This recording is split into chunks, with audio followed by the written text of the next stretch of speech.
കൊച്ചി വാർത്താ ചാനലിലേക്ക് സ്വാഗതം. കേരളത്തിലെ സാമൂഹിക യാഥാർത്ഥ്യങ്ങളെക്കുറിച്ച് തുറന്നു പറയുന്നതിന്റെ പേരിൽ രക്തസാക്ഷിയാകാനും തയ്യാറെന്ന് SNDP യോഗം ജനറൽ സെക്രട്ടറി വെള്ളാപ്പള്ളി നടേശൻ. ഇടതു വലതു മുന്നണികൾ അതിരുവിട്ട മുസ്ലിം പ്രീണനം നടത്തുകയാണ്. മുന്നണികളുടെ മുസ്ലിം പ്രീണനത്തെക്കുറിച്ച് പറഞ്ഞതിന്റെ പേരിൽ ഭീഷണിപ്പെടുത്താൻ നോക്കേണ്ടെന്നും വെള്ളാപ്പള്ളി നടേശൻ അഭിപ്രായപ്പെട്ടു.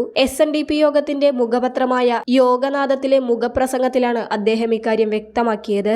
യാഥാർത്ഥ്യം ഉറക്കെ പറഞ്ഞതിന്റെ പേരിൽ എനിക്കെതിരെ വാളെടുക്കുന്നവരോടും ഉറഞ്ഞു തുള്ളുന്നവരോടും പറയാൻ ഒന്നേ ഉള്ളൂ, ഇത്തരം ഭീഷണിക്ക് മുന്നിൽ തലകുനിക്കാൻ മനസ്സില്ല. അത്തരം വെല്ലുവിളി നേരിടാൻ തയ്യാറാണ്. അതിനുവേണ്ടി രക്തസാക്ഷിയാകാനും മടിയില്ല എന്ന മുഖവുരയോടെയാണ് വെള്ളാപ്പള്ളിയുടെ മുഖപ്രസംഗത്തിലെ പരാമർശങ്ങൾ. കേരളത്തിൽ ഹൈന്ദവ പിന്നാക്ക വിഭാഗങ്ങൾ നേരിടുന്ന അസമത്വങ്ങളെക്കുറിച്ച് ബോധ്യമാകണമെങ്കിൽ ഇവിടെ ഒരു സാമൂഹ്യ സാമ്പത്തിക സർവേ നടത്തുക തന്നെ വേണമെന്നും വെള്ളാപ്പള്ളി ആവശ്യപ്പെട്ടു.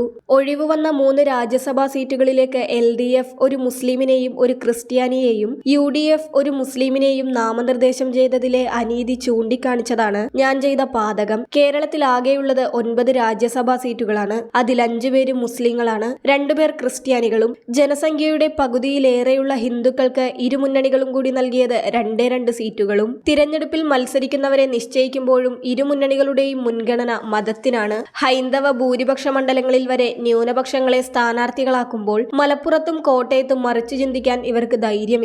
കമ്മ്യൂണിസ്റ്റ് പാർട്ടികളുടെ തുടക്കം മുതൽ പാർട്ടിക്കൊപ്പം പാറ പോലെ ഉറച്ചുനിന്ന പിന്നാക്ക പട്ടിക വിഭാഗ സമൂഹങ്ങളുടെ വിശ്വാസത്തെ CPM-ഉം CPI-യും ന്യൂനപക്ഷ പ്രീണനത്തിനായി ബലികഴിക്കുകയായിരുന്നു. കേരളത്തിലെ ഒരു സാമൂഹ്യ വിഷയം മുന്നോട്ട് വെച്ചപ്പോൾ ചില മുസ്ലിം നേതാക്കൾ തനിക്കെതിരെ കേസെടുക്കണമെന്നും ജയിലിൽ അടയ്ക്കണമെന്നും പ്രസ്താവനകളുമായി രംഗത്ത് വന്നത് ഖേദകരമാണ്. സ്വന്തം മതക്കാരുടെ അനീതികൾക്കെതിരെ ആരോപണങ്ങൾ വന്നപ്പോൾ സൗമ്യതയൊക്കെ പമ്പ കടന്നു. മതവിവേചനവും മതവിദ്വേഷവും തിരിച്ചറിഞ്ഞ ക്രിസ്ത്യാനികളുടെ വോട്ടാണ് സുരേഷ് ഗോപിയുടെ തുറുപ്പുചീട്ട്.